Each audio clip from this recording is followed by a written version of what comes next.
Hello, and welcome to the Healthy is Happy podcast, the show that helps you get back to the basics of healthy and happy living. We're your hosts. I'm Nellie Ward. And I'm Jennifer Maha. This podcast is the passion project of two friends who believe that healthy living is happy living. Always look for the good in others, never stop believing in the power of positivity, and think a little hard work goes a long way. To us, healthy living is simply a commitment to making daily choices that keep us on a healthy trajectory, both physically and mentally. We believe it's a lifelong journey, not a destination, and we like to be your co-host along this journey. Buckle up and stay hydrated. It's going to be an epic adventure. Hi, everyone, and welcome to another episode of the Healthy is Happy podcast. I'm your co-host, Jennifer. Our other co-host is Nellie. And today we have another guest. So she's guest number 2 on our show. We're very excited to welcome Angie Brown to the show today. Angie is both a triathlete and a coach, and she's here to kind of tell us about how she got into the sport of triathlon and then also how she got into coaching, right? That's right. Yeah. So I guess our first question we have for you is just tell us a little bit about how did you find yourself becoming a triathlete over time? Like, what was that journey like? The whole background story. The whole background story. Whole background. Well, it's fairly short, actually. I was a bit of a gym rat, and so after I graduated, I joined Triathlete. And there was a group of us, and we're still friends today. And there was some folks in that class who were also triathletes. Mm-hmm. And so I was getting a little bored and wanted to try something new. And this was in 2012, 2013. And so I borrowed a bike, and I did my first duathlon in 2012. I started riding with the Baton Rouge Bike Club. And those guys were, they're very welcoming. Yeah. But I was also getting a little bored with that. I wanted a little more of a challenge. So I said, I'm going to sign up for a duathlon. Which one did you choose? I had no idea what I was getting into, no lie. The first one I did was in Covington. Okay. Covington, Louisiana was the first one. And I was on a mountain bike. Yep. And all these people started whizzing past me.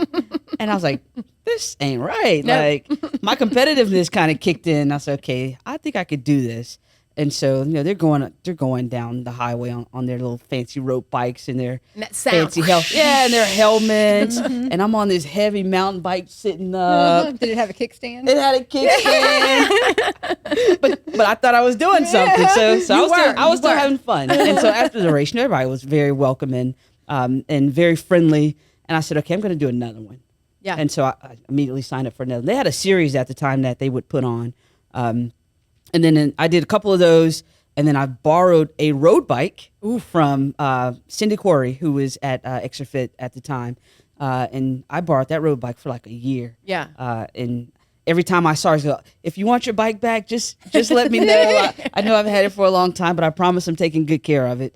And so in 2014, I signed up for Rocket Chicks. Awesome. I didn't know how to swim. Well, I knew how to swim well enough not to drown. Yeah. But not drowning swimming. That's how I started too. Same thing. Lap swim. Yeah. That was a whole nother monster. Mm-hmm. Mm-hmm. I said, okay, just go to the pool and see what you could do.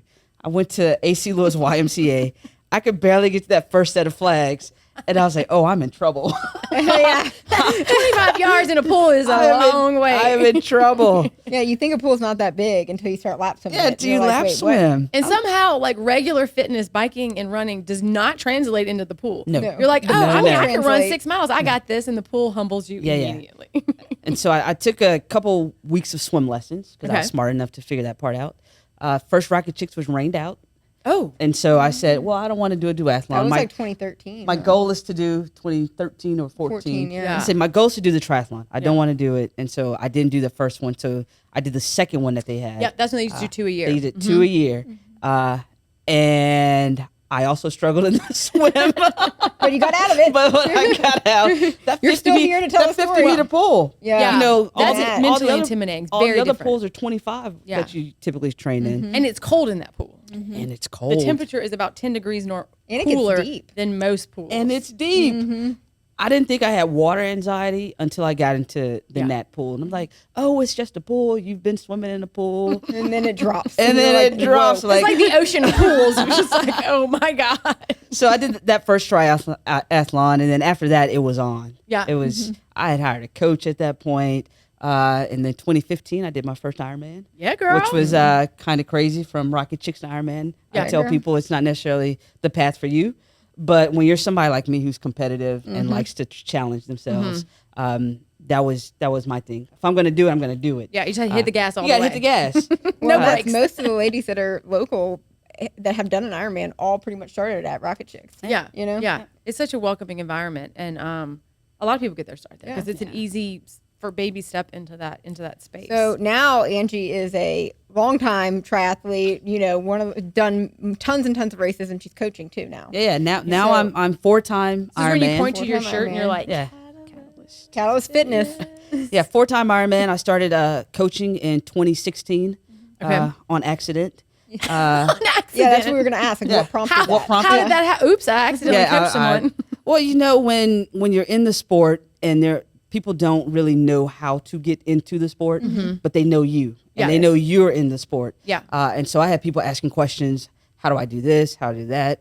And it started to become very time consuming. Yeah. And I'm an entrepreneur at heart, so I can make money off of this apparently. So that's kind of how I got into coaching. But that first year was free. I gave out information. I spent time with people, kind of fostered the development of others, and to empower folks to know, hey, you can do this too. It doesn't matter your level of fitness. It doesn't matter if you're on a mountain bike. It doesn't matter that you can't swim. We all start somewhere. Yep. And so I just kind of made sure that everybody knew that they didn't have to be a seasoned triathlete to come work with me. And triathletes too, like if you show up to a race as a newbie, everyone is so nice and welcoming. Yeah. They want people. We want new people in the community. We want you to come and try to race because it keeps the sport alive and around. Well, and it grows the community. And we all remember being that person with the bike, with the kickstand. Oh, yeah. I had a cruiser bike with a basket and a kickstand. Yeah. And you just not knowing how to swim, all the things that we've all been through. It's like we're always there to reach out and bring someone with us, right? Along on the journey. Right. And it can be intimidating. Oh, my God. Yeah. can be We were intimidating. talking about that, I think, on our last podcast about how when you roll up to a triathlon for the first time and you have those people with those fancy bikes and they're like so dialed in that they can push them with the seat, right? And like, I mean, all these years later, I still can't do that. So I still feel like the person who doesn't belong. So let's go back to your Ironman journey. So you did Rocket Chicks and you were like, okay, I'm in. So then what was your next step to like, I'm going to do an Ironman? Like how did that happen? Because that's a big step. Yeah, that's a big jump. That's a big jump. And I didn't. And did you do other races kind of intermittently? Funny story. I signed up for a race in between Rocket Chicks and the Ironman, and I DNF'd. What? The only DNF that I have on my resume. Yeah, they're hard to swallow, aren't they? Well, but that's impressive that like You kept going. didn't. Yeah, that you didn't have like an about turn. Like No, I almost had an about turn. Actually, at training camp, I signed up with Fitbird Fitness with Ann Shawhan when she was in town. right. And Kristen Minson was a part of that. Yeah. Yes, she was. And Ann would put on this big training camp, and it was in Florida. And so I'm like, okay, I'm doing the race in Florida. I'm going to go to Panama City and train. Man, there was some session where we were out in the Gulf, and I had a complete meltdown. Tears in my goggles. I'm like, this is not the kind of salt water that I want in my goggles while I'm swimming. And so that was my moment of, are you going to get past this and be able to do this race or not? Yeah. And Ann literally had to talk me off the paddleboard because I was hanging on. All the other folks were swimming way out in front of me, and so I was like, I can't do this. And I've never been that person to think that I can't do something. Yeah. But to get past that was one of the big moments where I say, okay, you can actually do this. You've DNF'd and you've cried in your goggles, and the race is in 3 months. Well, yay.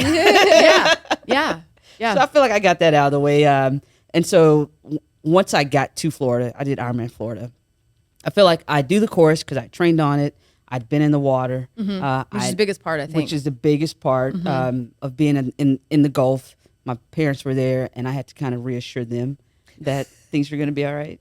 Because they couldn't see the buoys. They didn't understand. I mean, they'd never been to a race or an Ironman. They're just like, there's my baby. Yeah. They're like, where are you going again? I'm like, I'm going 1.5 miles out, but I'm going to come back. Or 1.2 miles out, but I'm going to come back, but I'm going to go back out and do it again. I'm going to run on the sand and then get back in the water. And you want to do this?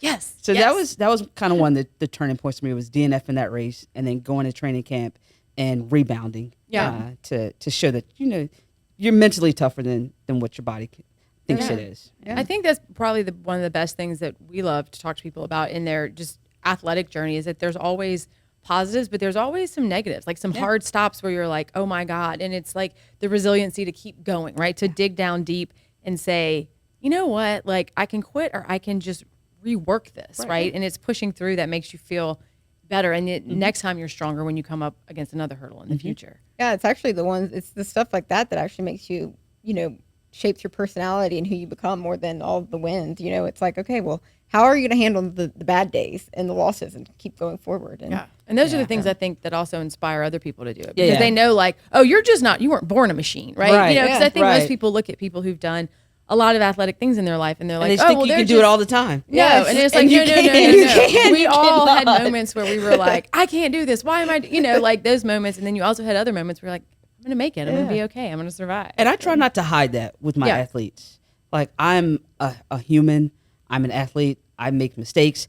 I don't want to get up some days and do workouts. I miss workouts. I have red boxes like you have red boxes sometimes. Yeah. Life happens. Life happens. I try to be real and authentic so that they can say, okay, well, she's not just telling us this. She's also living the lifestyle and can relate. And and that we preach that all the time. It's like once you stop having fun with it, it's time to like reevaluate. Right. It's a lifestyle. It's a lifestyle. Yeah. We were Angie and I actually rode bikes this past weekend. We were talking about that on the way to La Berge. We were like, we were both back on our bikes. It's been a hot minute. Literally, it's been a hot minute. It has. So I just from sort of observing you from the outside as you've built Catalyst Fitness, and Nellie and I have come and talked nutrition at a couple of your group settings, and just watching your group sort of grow and following them on Facebook. Can you tell us a little bit more about the community dynamic? Because I think that's a big part of what you've created in Catalyst Fitness, which I think is huge in building the sport and really building the people who are in the sport. It is. And you say community, and that's kind of what I wanted it to look like. When I was getting into the sport, I didn't feel like I had a community. I had different groups that I could interact with, but it was never one setting that I felt like I fit in all the time. And so when Catalyst Fitness came along, I always wanted like-minded folks, who like to have fun. They support each other. They're hilarious. They are hilarious. My goodness. Your group is quite fun. They have a lot of fun. They have a lot of fun. Yes. And I had to realize, okay, you're a serious athlete. Doesn't mean that everybody you coach has to be a serious athlete.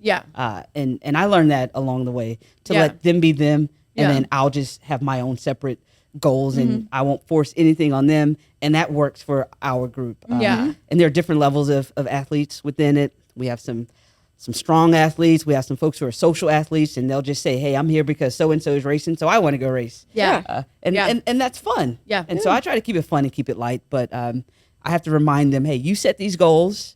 I'm just here to kind of guide you along the journey for you to reach those goals, and to remind them of that while they're taking pictures of the cows. Y'all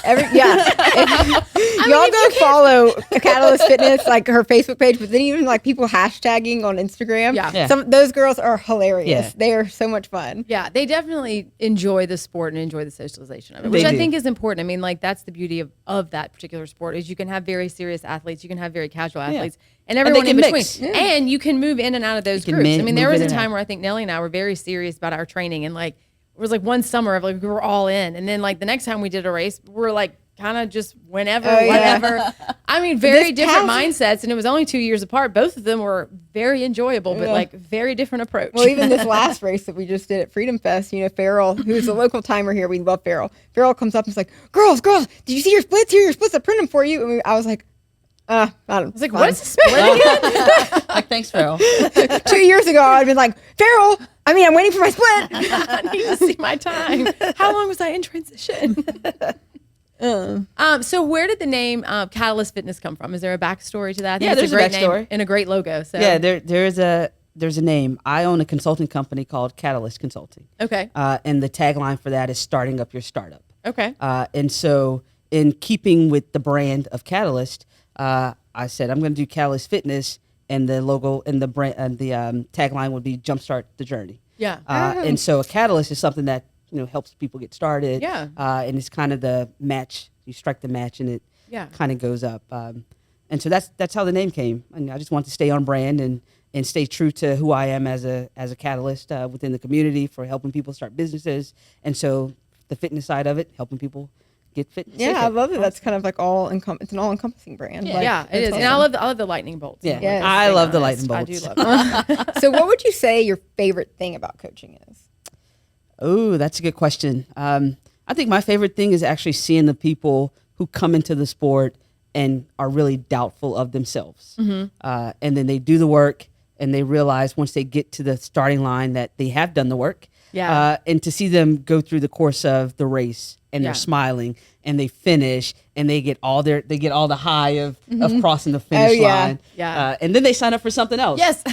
And so it goes from, I don't think I can do this, to me coming on board saying, okay, you can do this, and then following a plan and them getting hooked into the sport. Yeah. And seeing that they're capable. That's awesome. What's your favorite thing about being a triathlete? So on the athlete side. On the athlete side, I think my favorite thing besides riding my bike. Yeah.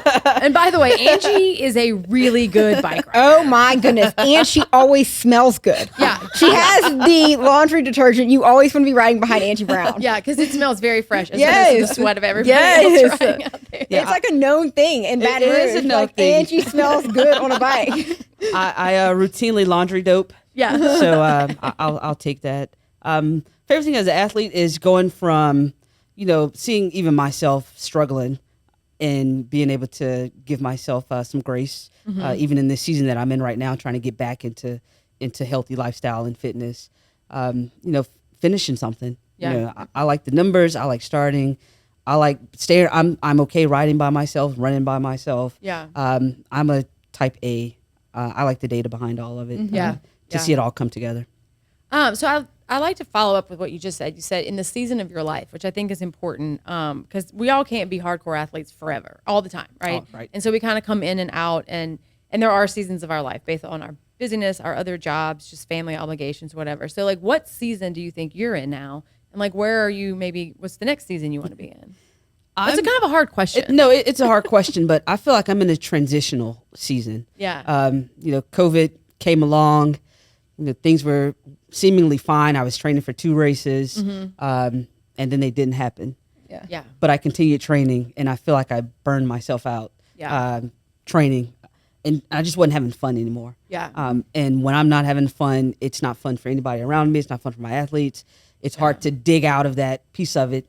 And for me, working out has always been my mental release. Yeah, it's therapeutic. It's therapeutic. And so when it's not fun and I'm struggling and it's hot, it's actually the word. I want to shut down everything. I want to shut down coaching. I want to shut down from my own training. And so now I've finally gotten over the fact of you're not where you were. Yeah. And you just have to be okay with where you are right now and accept that. And so I'm transitioning into just having fun again. Yeah. There's no hard requirements. I'm not looking at numbers all the time. I'm just going out by feel. Yeah. When I want to, probably at the dismay of my own coach. But But that goes, I guess, the grace that you're saying is like allowing yourself to know, like, I am not where I once was. I mean, I'm sort of in that same phase too. Like, just, I'm not the athlete I once was. I could maybe be again, but right now I'm kind of like, right Well, now, that's what we talked about I'm that okay a lot with on it. Yeah, we did. when we were riding the other day. Angie just got an awesome road bike. I did. It is beautiful as a kind of like a just go out and have fun bike. Go out and have it's- fun bike. It's awesome. yeah. Because once it's not fun anymore, you have to like reevaluate. yeah, it's supposed to be fun. Yeah. And there's no way around saying that if you're not having fun, you probably should take a break and reevaluate what you're doing. Yeah, and why you're doing it. And why you're doing it. Yeah, I know for me, a lot of it at the beginning, it was like I had some goals I wanted to accomplish, and then after that, that's how Group 3 kind of started. It was more about like just hanging out with people and The like the social bonds life, and that was a big part of like why I raced. Was just I just wanted to hang out with my friends, and like I got to see them when we were on our bikes, when we were running, or we were going for a race, and it became, oh, who's doing this race? Okay, I'll do it too. I know. I mean, I think all three of us are looking forward to Rocket Chicks this weekend. We are. Let's all get out there. Just to get out. just to see everybody and hug everybody. And like COVID was hard because like none of us who that was our lifestyle, that was our hobby, couldn't do it anymore. And like when you are training for something and it gets sort of yanked out from you, like And you were signed up for Arizona that year too, huh? That happened. Florida happened, and then Arizona didn't. Texas didn't. Okay. Texas Yeah. didn't Okay. happen. and were you also signed up for Arizona too? I was signed up for Texas and Maryland. Maryland. Okay. I was thinking Arizona. That's rough. And I just did not have the mental capacity to to continue. Well, because you work so hard, and then it's like kind of not for what, but a little bit. No, it was for what? It was literally for I wanted what? 2 more stamps in my passport. And I didn't get them. And now I wanted I'm to mad. get this race over so I can retire. Yeah. I think I say that after every race. Like, I'm retired. And then So a week do later, I. I'm like, I mean, retirement. People go in and out of that, right? Like, it's like a phase. Flexible retirement. Yeah. Yeah. And it doesn't have to just being a triathlete. Once you do an Ironman, it doesn't mean you have to always do Ironman. No. You can go back and do No, no, sprints. no. You can No, go I back would and have do to other say stuff. we had the most fun doing the New Roads race. Freedom Everyone's Fest. like, Yeah. "You're doing a race again?" I was like, "Well, I have to remember how." I found my bike. I had to dust it off. Had spiders living on it. But I can maybe remember. And it was so much fun. It was so much fun. It was. I forgot how much fun that was. Just going out, showing up, and like hanging out with people. Yeah. In spandex. Another question we have for you is like, what are some milestones that you've accomplished both as an athlete and a coach? I'll start with the coach aspect of it. I'm a people person. Yeah. I think I'm a people person. You definitely do. Yeah, Angie's always there to give you a hug, a high five, smile at you. Like she's a happy yeah. person. Let me tell you an Angie Brown story. When we were Oh, training man. for our first Ironman, it was Maha and I, you and Tracy. We Right. were For all Texas. we all went out for Texas. We did. So we are out on a training ride, and we were like 40 miles in, and we stopped for water at the park. We put our bikes up, and Angie was like, "Why are you riding in your low gear?" And I was like, "Huh?"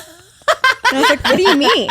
And she was like, "You have a bigger gear." And I was like, "What do you mean?" And I could not hang on with them for the life of me. And I was like, pedal, pedal, pedal, pedal, pedal, pedal, pedal. They're like, oh, you're doing it wrong. I switched to the big gear, and it was like, wow, I just Yeah. gained 4 miles per hour without even trying. And then Nellie promptly looks at me, why didn't you tell me that? And I was like, I didn't know I was supposed to be watching you ride your bike. Like, I'm sorry. I tell everyone, I'm like, Angie Brown is the reason that I still do this sport, because Yeah. I was real close to quitting, because pedaling on your low gear on the flat road No. is like, It's just not going. You're not going anywhere. Also, Also- you know what's funny? So many people have told me that. Really? Like, I've ridden with them and I've said something that sparked something Yeah. while they're riding, and it's kind of changed how they ride. my whole approach. I'm like, every time I switch to the big gear, I think of Angie Brown. Well, and that's biking is something that it is very technical. And if you've never ridden like a tri bike or even a road bike with gears, you don't know how to you don't change know. gears. And like, I mean, I live out in St. Francisville, so I can't tell you how many athletes I've ridden up Jones Vaughn Creek with, and it's all shifting practice. You ride next to me, and when I say downshift, you downshift. When I say, and it's like down, because Jones Vaughn Creek, you got to shift. Yeah, the you whole got to shift a time. lot. Yeah, and, if And it's too like late, down, yeah. up, down 2 to up 3, turn, brake. It's like a game. Yeah, so that is my Angie Brown story. That where was she's also the taking ride me. where we realized that Angie smelled so good, her laundry smelled so good. Yes. Because Angie was the leader, and then it was Tracy, and then me, and then Nellie, and then Tracy kept going on about how good Angie smelled. And when we stopped, we're like, oh yeah, she smells really fresh. I was like, I want to get behind her. It's my turn to be behind what her. kind of laundry do you use? Y'all are killing me. but as a coach, seeing an athlete again finishing something. I recently worked with Core Sports with their Power Up Triathlon program, and being in the funk that I was in, working with my athlete allowed me to get out of my own space and to get back into that happiness of seeing somebody else Yeah. come on board and reach their goals. And I surprised her at her race. She had no idea. Oh, that's so I was cool. coming to Philadelphia. That's awesome. And so that was really neat for me to say, okay, this is how you were when you first started coaching. Yeah. This is what it felt like to show up for your athletes and to show up for yourself in that same space. So being able to show up for my athletes is definitely something that I'm probably the most proud of. Yeah, I think that you also have that reputation for doing that. You know what I mean? Like, I've never been in a race where you've had athletes and you're not there. Yeah. And you do a very good job, I think, of supporting your athletes. And like I said, cultivating that community where I'm not one of your athletes, but I feel like I could show up at a bike ride and be like, hey, ladies, and everybody yeah. would be super Most happy and definitely. just welcoming. And that's a good feeling and a good Most reputation. definitely. And she also has like that calm demeanor. So like even we did Ironman Arizona together, which was my only DNF in my book. But like the swim the day before was freezing cold, and I'm freaking out, And I'm kind of a spastic triathlete. I forget something. I have stuff all over the place. And True story. Angie was just like very calm and collected, and it was nice. It was like soothing. Yeah. I was like, okay, got Angie's this. here. I got this. Yeah, You got this. You Angie's got here. this. I got this. You're not a newbie. You can do this. No, but it makes for a great coach because you do have your ability to like just like ease people's minds. Yeah, you have to be able. You can't bring the anxiety to the athlete that Already already has the Yeah. anxiety. Already No, exists. that's not what you bring to the party. No. No. You bring No. the calm and demeanor. You bring Yeah. the reminders of what they've done. Yeah. The little cookie jar moments, as David Goggins would say. Yeah. Of the successes they've had, or the hindrances that they've had, but we're still able to overcome. Yeah. And you just remind them of that. And I remind myself of that as well in those times. As an athlete, one of the top things that I remember was qualifying for the USA team. Mm-hmm. Yeah. And being able to wear USA. Yes, I remember that. And wearing that That's kit so cool. and going compete in Penticton, Canada. Yeah. And so that was probably the highlight of my duathlon career. Yeah. Because I started out as a duathlete. Yeah. And so to No, be able and that to was qualify- really cool. No, Yeah, it was really cool. No, it Yeah, was very cool. We all were following you when you got that kit. We were like, oh my God. Like, I want a USA kit. Like, we kind of know a celebrity. And you don't think of it as a big deal until you get the kit. And my sister, when I first started riding my bike, joked with me. She goes, "So are you going to the Bike Olympics?" And so I was able to tell her, this is kind of the Bike Olympics. Yeah, I got right. the USA on Yeah. my chest now. So Yeah. this is my version of the Bike Olympics. Yeah. But on the That's triathlete really side, cool. being a age group state champion, Yeah. was pretty cool to be able to do that a couple times, and to just stay healthy. Yeah. I haven't had any major setbacks while I was training, and I bring people along with me and just have fun. Yeah. And I think that's huge to say, just being healthy. I think, I don't really know many of our triathlete friends in general that had any type of serious anything with COVID. We all were able to, there's a lot to say with your health and how your immune system can fight against that stuff. Yeah. And just in general, Very as true. much as triathlon is fun, it's really, it's healthy, and just getting started and moving your body, it protects you from so much that you don't even know. Yeah. And you have to learn how to fuel your body properly too, because I mean that's just so demanding. And sleep, Sleep. all the sleep. Sleep. Sleep. So since we talked about like major milestones, and we talked about this a little earlier, were there any lows along the way, both as a coach and an athlete, where you were like, imposter syndrome, like where you thought absolutely. like, oh my God, what am I doing? Absolutely imposter syndrome. And then how did you like get yourself through it? When I first came into the sport, I was one of the few black women Yeah. or black athletes Yeah. in endurance sports. In period. general, yeah, it is the very and so that was intimidating, Mm-hmm. not knowing anybody, and having to come in and try to make friendships with strangers, and not knowing how they react to me, Yeah. and vice versa. And so, some of the lows of that was just not seeing anybody that looked like me Yeah. around. Yeah. And so having to again navigate those waters. I'm like I said, I can talk to anybody, any group, Yeah. any age, race, sex, Yeah. orientation. Yeah. That stuff doesn't bother me. Yeah. And so the lows of the actual sport side of it was just not seeing swim gains. yeah. That was really hard. Yeah, learning still to swim. hard. So I learned to swim. I think I was 34. Yeah. 35 or something like that. And so as an adult onset swimmer, I thought I'd get in, do some races, practice, go to Yeah. these master swim classes. Yeah. You'd be like the next Michael Phelps, just like and ready to things go. would be fine. But that has always been something that I struggle with. Yeah. And I kind of resented that I didn't learn to swim when I was younger. Yeah. Yeah. But I did other sports. But as a black woman, swimming was just not something that in the community we learned how to do. Yeah. In that setting. So yeah, not having swim gains has definitely been low, and always having to fight back during a race. Yeah, on that the side, bike and on the the run. bike and the run. You really opened the door though for in our local community, especially if there's diversity. a diverse group of people else Absolutely. have come in. I mean, Which and, has like, been awesome to see. That has been awesome, and swimming or anything like having to learn sports that you didn't grow up knowing or things like that as an adult, and like seeing someone else do it and then being like, oh, like They can do it, I we can have do a it. Yeah. the group you have like changed the community with that, and I it have. is Yeah. And amazing. I'm not saying that in a bragging way. I do take You take can. pride in that. Yes, no. You can. This is your platform. Because that you is something to be did, proud and of. like Yeah. I know amongst like group 3, which is like our women's triathlon group, like we have all mentioned that at times, like that you have revolutionized like women in the sport, especially African American women in the sport, and like that's a major thing. You Yeah, know, it the rest is. of us are just like do, but like you really did some groundbreaking work and being one of the first African American women in our local community to do it, but then bringing other people with you and Right. and helping them overcome, whatever it was their barrier to entry was. Yeah, and I that's been remember- phenomenal to watch. I remember a few years ago, y'all had a huge group out riding on River Road one day. Yes. And you posted a picture of it.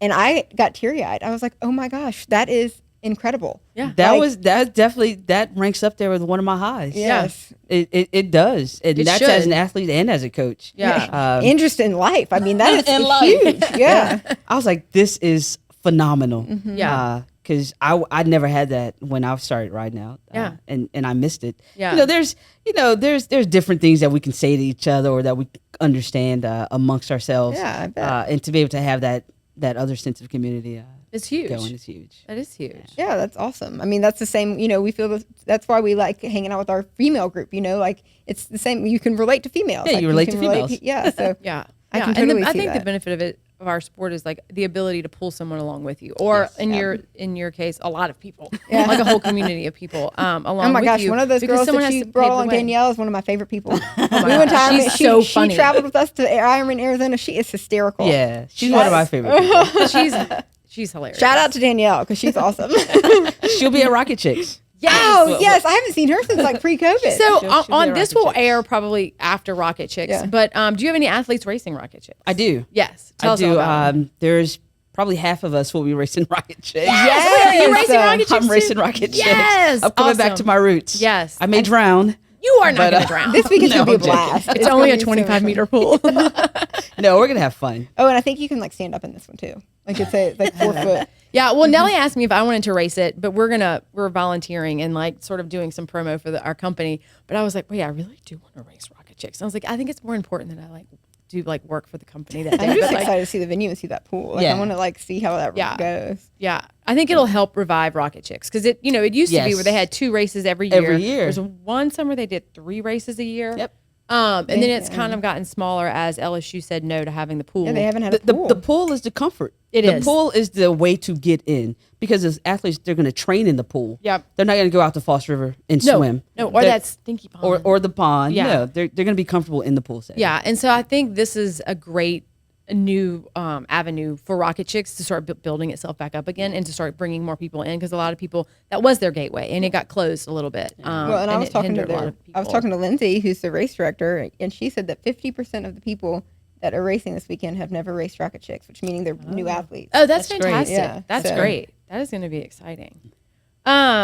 So what's next for you in Catalyst Fitness? Do you have any goals or plans, or are you just kind of like, seeing how it evolves?